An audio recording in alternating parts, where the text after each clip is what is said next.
¿Qué tan religiosos somos? ¿Qué tan religiosos se considera que son? Si hay algo que nos caracteriza especialmente al discurso evangélico es que nosotros decimos que no somos religiosos. No, porque... Y sí, es cierto, Jesús no habló de religión, habló de fe y de salvación en medio de un contexto religioso. Pero la realidad es que tenemos una carga religiosa. Es más, muchas de nuestras prácticas son la clara definición de lo que es religión. Nos reunimos juntos, adoramos a Dios. ¿Saben que hay religiones que no tienen Dios? El budismo, por ejemplo, es una religión atea en una de sus manifestaciones. Sin embargo, si reunimos las prácticas, el hecho de reunirnos juntos, de decir, bueno, juntos tenemos una instancia de... Y muchas veces tenemos por un lado el discurso de decir, Jesús nos habló no de una religión, sino de una salvación, sino de una liberación. Pero luego cuando uno lo que hace es analizar nuestras prácticas, analizar nuestra conducta, analizar nuestra estructura, analizar nuestras reuniones, lo único que encuentra es religión. La pregunta aquí viene a, ¿esta práctica, esta religión, permite nuestro acercamiento a Dios? ¿Genera un auténtico acercamiento a Dios? ¿Permite vivir la fe en Jesús? ¿O la impide de alguna manera? No aparece mucho la palabra religión en la Biblia. Aparece en Santiago, que dice que la verdadera religión es esa: alimentar a las viudas, cuidar a los huérfanos, mostrar justicia. No es la primera vez que se plantea esto cuando Santiago lo pone, porque también esto aparece en el Antiguo Testamento. Pero hay algo que es clave, y es que Jesús, el lugar donde Él realizó su ministerio, el contexto en el que Él era un contexto altamente religioso. Lo que se llama una cultura de alto contexto. Muy parecida, o sea, todas las culturas semíticas son así. Donde la religión y el Estado y la política están muy vinculados. Donde la gente está pendiente de si tú fuiste o no fuiste a orar el día que tenías que ir a orar. Si tú fuiste o no fuiste a dar la limosna cuando tenías que darla. Si tú participaste o no participaste de la reunión conjunta.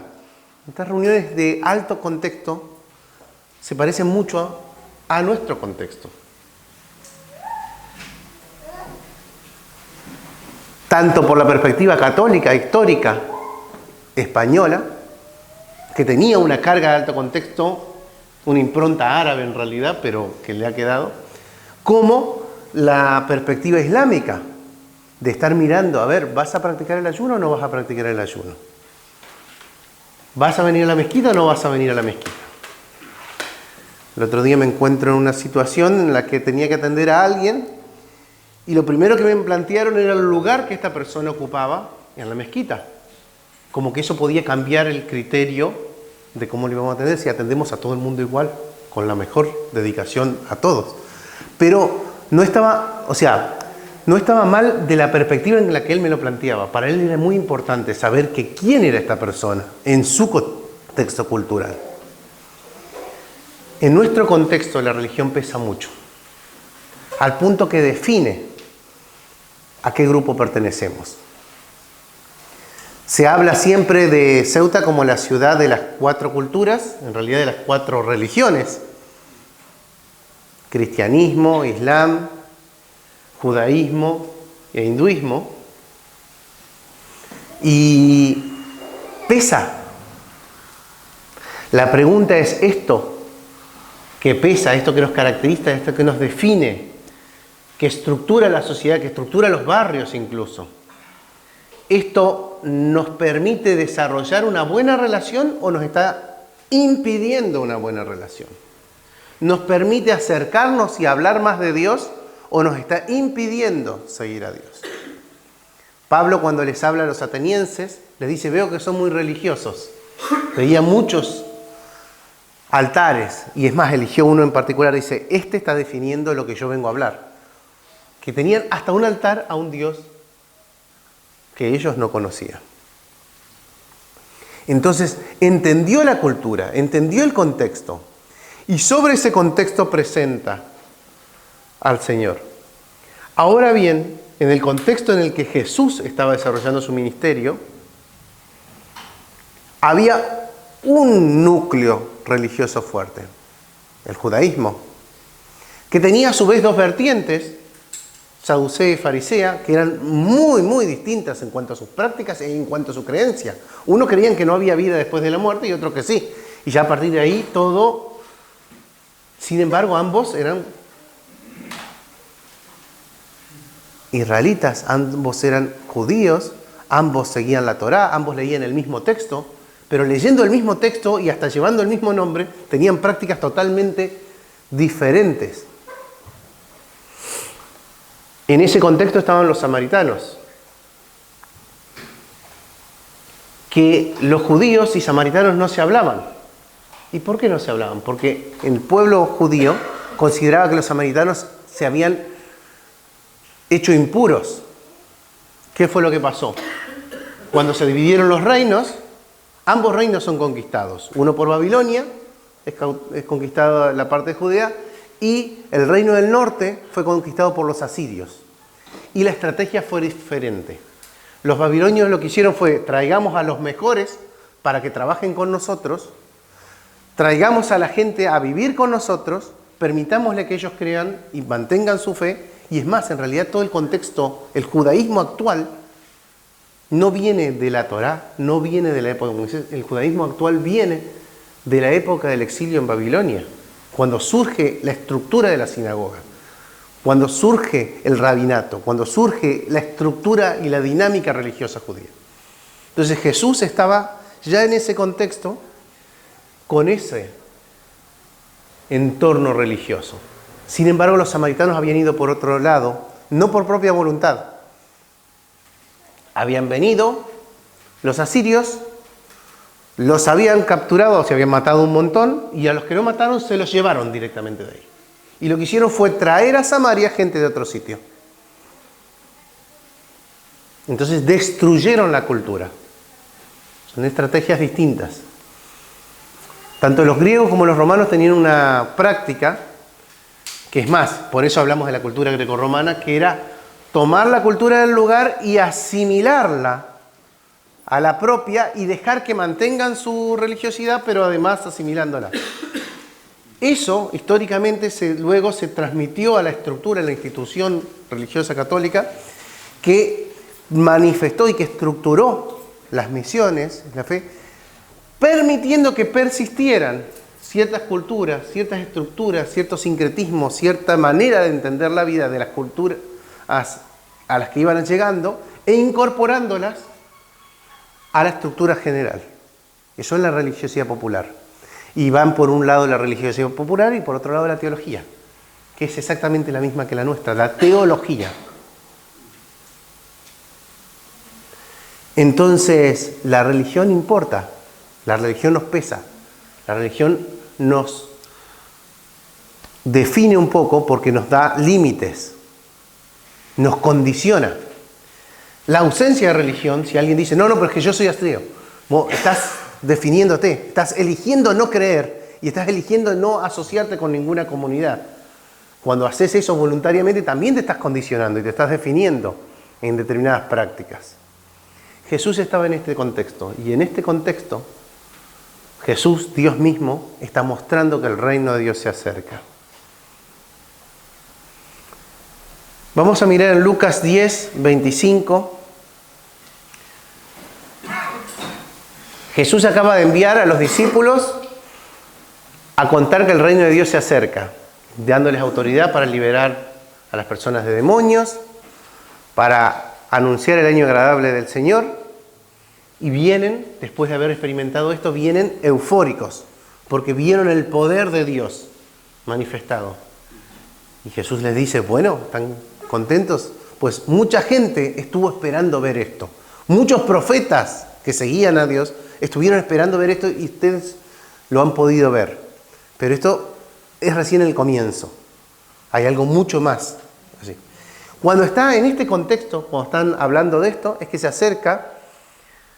Y aquí cierto intérprete de la ley se levantó y para ponerle a prueba, dijo, Maestro, ¿qué haré para heredar la vida eterna?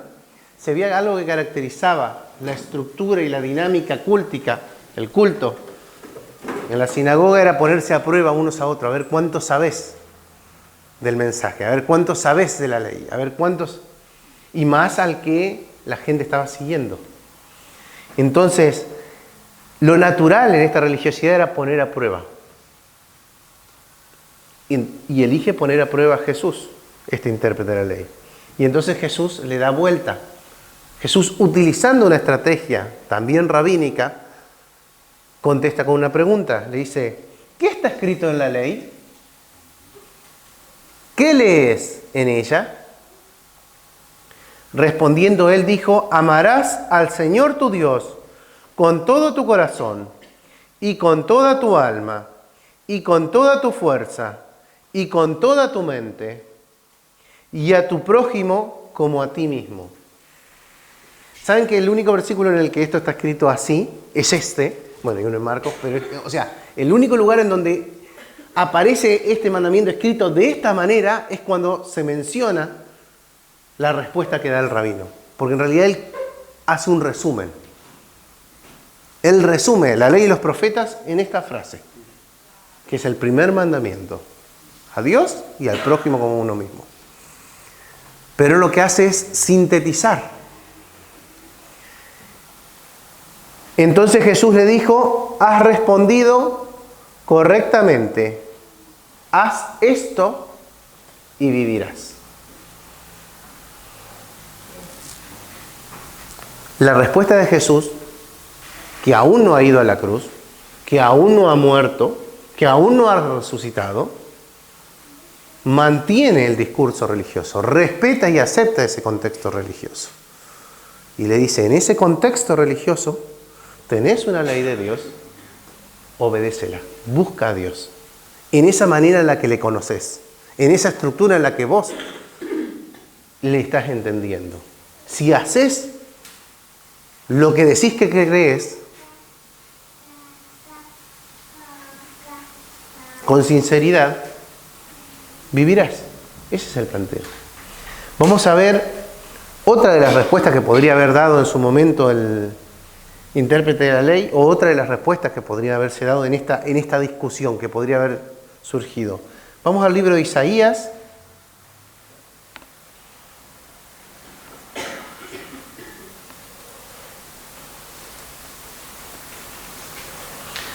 Capítulo 58.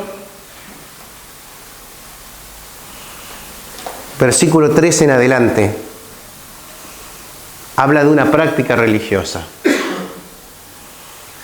Habla de una práctica religiosa que es una de las prácticas religiosas más compartidas entre distintas comunidades, entre distintas fes, entre distintas teologías, pero que a su vez es la más individualista, el ayuno. En múltiples culturas se ayuna como un espacio de buscar a Dios. Dicen, ¿por qué hemos ayunado y tú no lo ves? ¿Por qué nos hemos humillado y tú no haces caso? El pueblo de Dios reclamándole a Dios que no ve sus manifestaciones religiosas, que no le presta atención a su sacrificio para Dios. Y la respuesta de Dios es, he aquí, en el día de vuestro ayuno, buscáis vuestra conveniencia y oprimís a todos vuestros trabajadores. He aquí ayunáis para contiendas y riñas y para herir con un puño malvado. No ayunéis como hoy, para que se oiga en alto vuestra voz.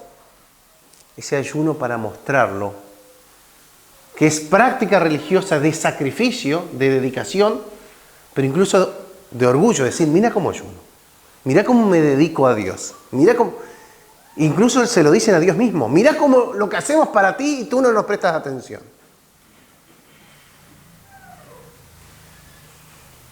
Y el desafío de Dios sigue en el versículo 5. ¿Es ese el ayuno que yo escogí para que un día se humille el hombre? ¿Es acaso que incline su cabeza como un junco y para que se acueste en cilicio y ceniza? ¿Llamaréis a esto ayuno y día acepto al Señor? ¿No es este el ayuno que yo escogí? Desatar las ligaduras de impiedad, soltar las coyundas del yugo, dejar ir libres a los oprimidos y romper todo yugo. ¿No es para que partas tu pan con el hambriento y recibas en casa a los pobres sin hogar, para que cuando veas al desnudo lo cubras y no te escondas de tu semejante? De tu semejante, de tu prójimo. Las palabras que se utilizaba aquí eran: entonces tu luz despuntará como la aurora, y tu recuperación brotará con rapidez delante de ti, irá tu justicia, y la gloria del Señor será tu retaguardia. Entonces invocarás y el Señor responderá, clamarás y Él dirá, heme aquí. Si quitas de medio de ti el yugo, el amenazar con el dedo y el hablar iniquidad. Y si te ofreces al hambriento y sacias el deseo del afligido, entonces surgirá tu luz en las tinieblas y tu oscuridad será como el mediodía. Y el Señor te guiará continuamente y saciará tu deseo en los lugares áridos y dará vigor a tus huesos. Serás como un huerto regado y como manantial cuyas aguas nunca faltan. Y los tuyos reedificarán las ruinas antiguas, levantarás los cimientos de generaciones pasadas y te llamarán reparador de brechas, restaurador de calles donde habitar. Simplemente, y para resumir, que es la parte que tiene que ver con el texto que vamos a seguir leyendo de Lucas, y no te escondas de tu semejante, y no te escondas de tu prójimo. Volvemos a Lucas.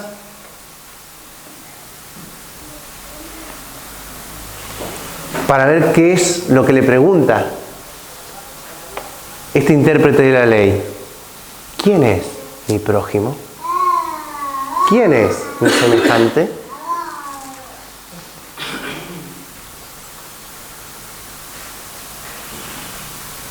Dice en Lucas 10:29, pero queriendo él justificarse a sí mismo. Fíjense cuál es la intención. No es que no sé cuál es mi prójimo. No, estoy intentando justificarme a mí mismo el por qué estoy haciéndole esta pregunta. Que era una pregunta con trampa. Desde el principio. Le pregunta a Jesús, ¿y quién es mi prójimo? ¿Y quién es ese semejante del que no me debo esconder? A partir del 10:30, respondiendo Jesús dijo, cierto hombre bajaba de Jerusalén a Jericó y cayó en manos de salteadores, los cuales después de despojarlo y de darles golpes, se fueron dejándolo medio muerto. Es interesante. No conozco el camino de Jerusalén a Jericó. ¿Me puedes contar cómo es? ¿Conoces el camino de Jerusalén a Jericó? No, más o menos.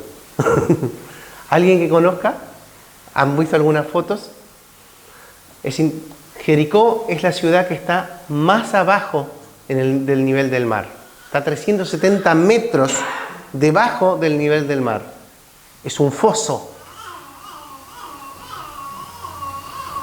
Si seguimos un poco más desde Jericó, avanzando hacia el sur, terminamos en el Mar Muerto. Pero Jerusalén está a 700 metros sobre el nivel del mar. Y la distancia son apenas 27 kilómetros.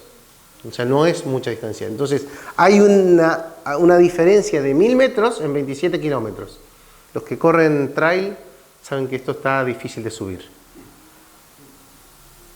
Y también hay grandes probabilidades de que te lesiones al bajar o que te caigas al bajar. O sea, es una pendiente difícil. Y este hombre venía bajando de Jerusalén a Jericó. ¿Saben por qué bajaban los judíos de Jerusalén a Jericó? Para esquivar Samaria. Elegían un camino que, bueno, está bien que es de bajada, pero igual que era complicado, donde se arriesgaban a ser asaltados para no cruzarse con los samaritanos. Porque podían seguir yendo hacia el norte, desde Jerusalén, sin hacer ese tipo de bajadas, sin el riesgo del asalto. Y lo mismo a la hora de subirlo, porque luego también, así como bajaban, subían de Jericó a Jerusalén. Subían 1000 metros, 27 kilómetros, a pie, con carga, a veces con un carro, llevando su carga, solo hacían eso para evitar cruzar por el camino de los samaritanos. Este hombre estaba bajando este camino, no dice por qué.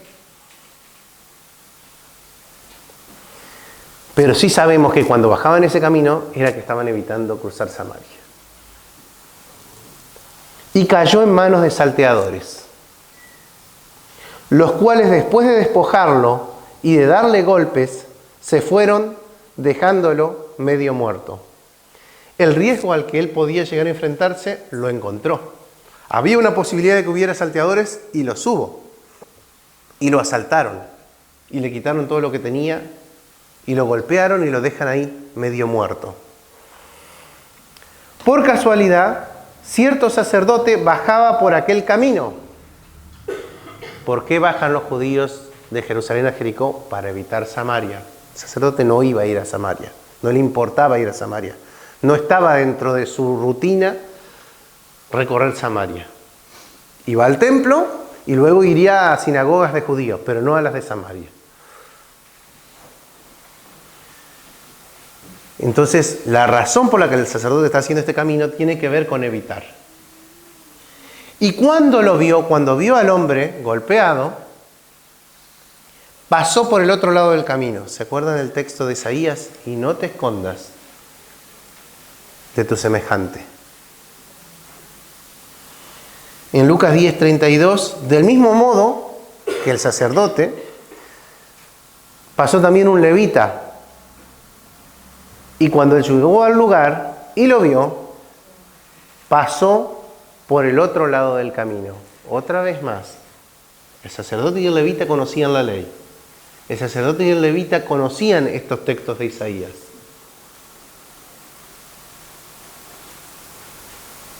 Y aparte de que ese camino lo estaban eligiendo para evitar Samaria, eligen evitar al que está accidentado a su lado. O sea, evitar y evitar. Todo el tiempo evitando. Y pasó por el otro lado del camino. Pero cierto samaritano, es decir, al que todos estaban evitando, ese con el que nadie quería cruzarse, resulta que también hacía ese camino. ¿Por qué lo hacía? No lo sabemos. Pero él también estaba recorriendo ese camino. Que iba de viaje. Quiere decir que no estaba yendo ni de Jerusalén a Samaria. Su viaje era algo más extenso.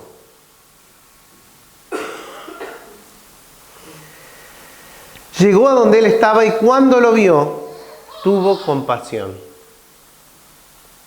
Y acercándose,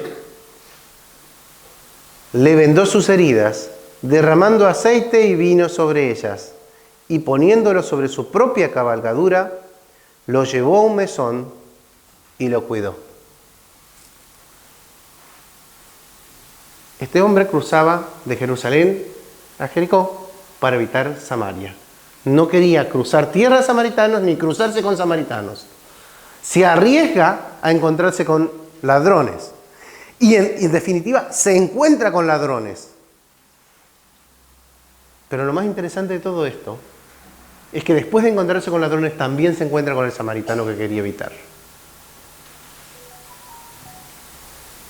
Ese, que era la razón por haber elegido el camino, es el que ejerce misericordia. Es el que tuvo compasión de él. Es el que elige acercarse.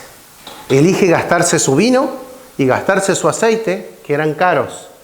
Estuve revisando más adelante por el tema de los 2 denarios cuánto valían, y parece ser que comprarse una casa en esa época era más barato que invitar a los amigos a tomar vino. Quiere decir que se gastó, porque todos sabemos que deja 2 denarios, pero en realidad la botella de vino esa salía 30 denarios.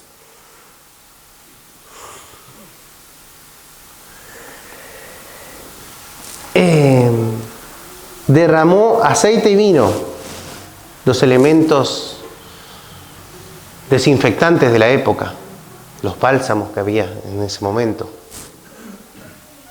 betadine.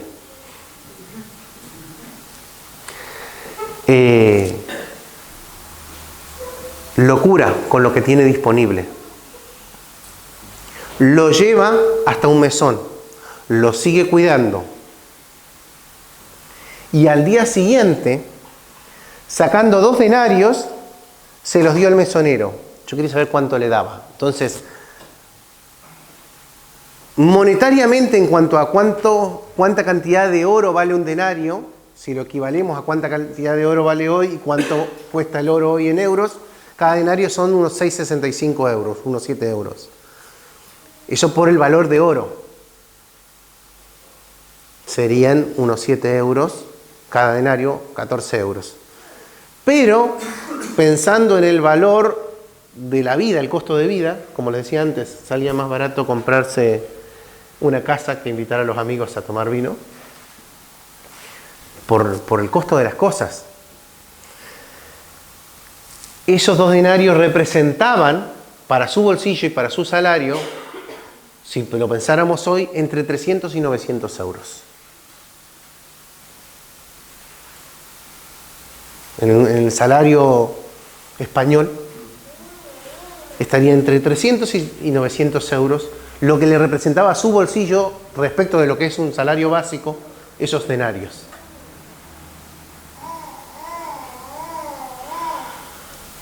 Se los deja al mesonero y le dice, cuídalo. Y no solo deja esa cantidad de dinero, sino que dice, lo demás que gastes, cuando yo regrese, que tengo que pasar por aquí, te lo pagaré.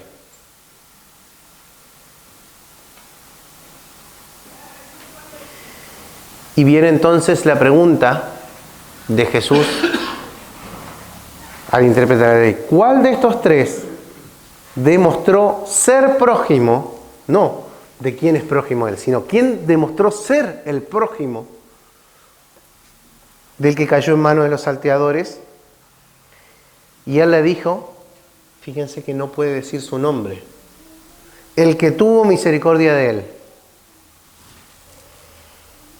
Y entonces Jesús le dijo, ve y haz tú lo mismo.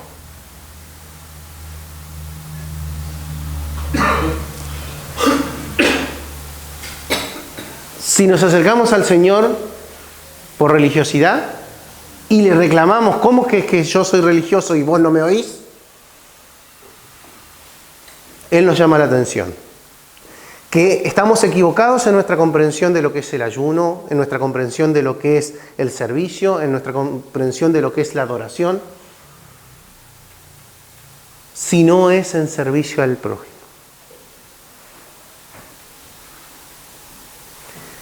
Y si nos queremos esconder del prójimo diciendo que no sabemos quién es nuestro prójimo, Él nos lo hace ver. Tu prójimo es ese al que normalmente evitarías. Tu prójimo es ese con el que no te quieres cruzar. Tu prójimo es ese que te ha estafado. Tu prójimo es ese al que cuando tenías un cargo o un rol administrativo superior en la empresa, le redujiste el salario, le retuviste el salario. Tu prójimo es ese que cuando tú estabas en la situación de tener que ir a cobrar tu salario, te lo redujo. Se quedó con tus vacaciones, con tus días libres. Ese es tu prójimo.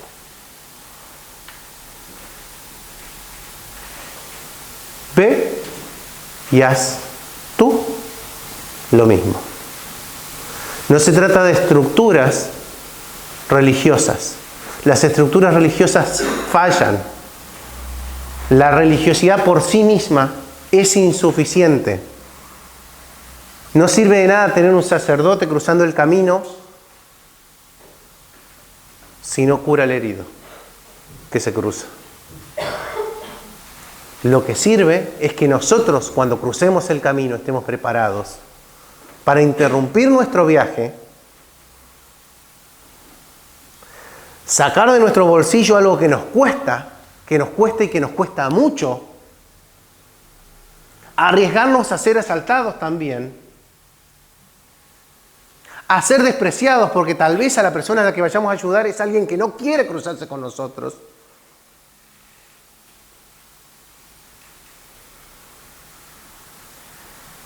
Y entonces estamos cumpliendo la ley de los profetas. Y entonces ese es el ayuno que proclama el Señor. Y entonces resplandeceremos como la aurora.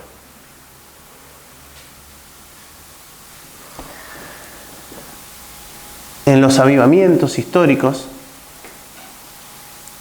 si hay algo que marcó la diferencia, no eran las iglesias llenas, era la sociedad cambiada.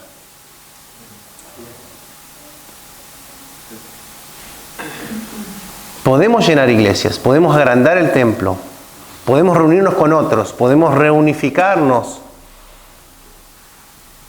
podemos hacer grandes actividades, grandes shows. Eso no muestra los avivamientos.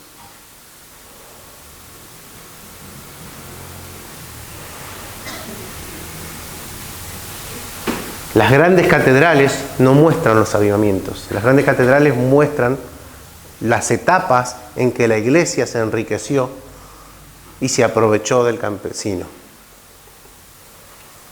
Y no me refiero a las catedrales de un solo grupo, sino de varios grupos.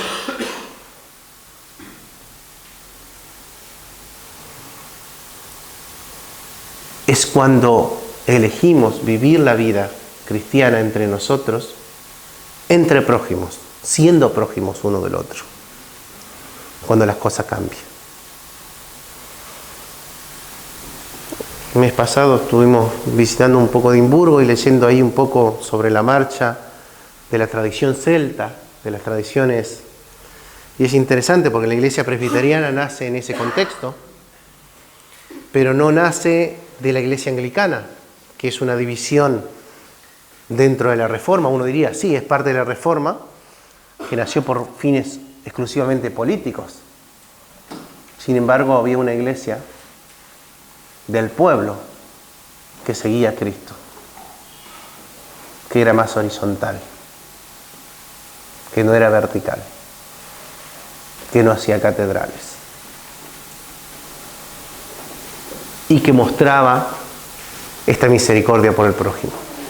Cuando somos esa iglesia, tiene sentido decir que somos iglesia. Si no, simplemente hagamos lo que tenemos que hacer, lo que hizo el samaritano.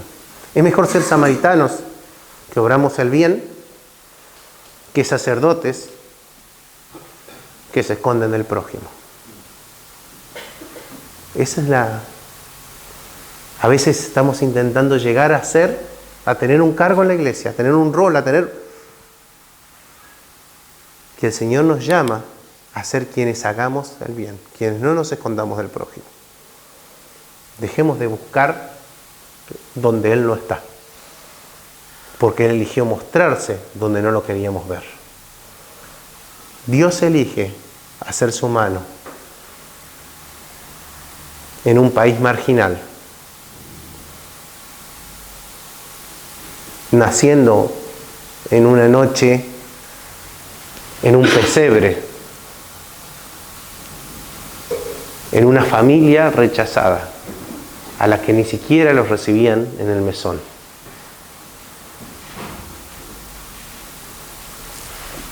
Dios elige darnos vuelta a la perspectiva.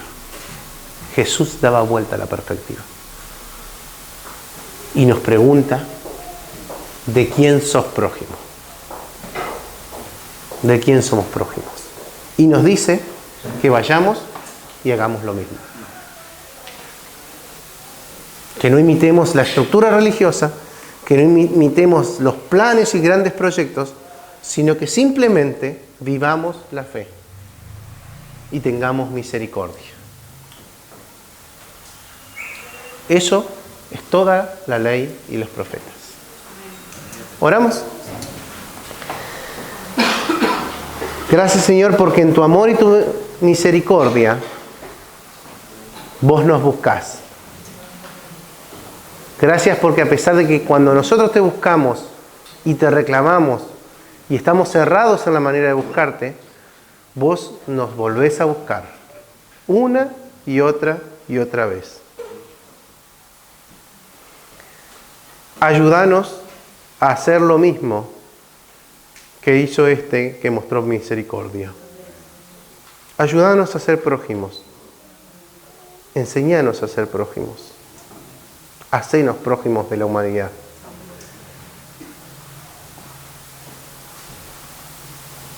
Hacenos tu luz que ha de resplandecer como la aurora. No para iluminarnos a nosotros, sino para que otros puedan ver tu camino, Señor. En el nombre de Jesús nos ponemos en tus manos. Queremos seguirte de esta manera. Amén, Señor.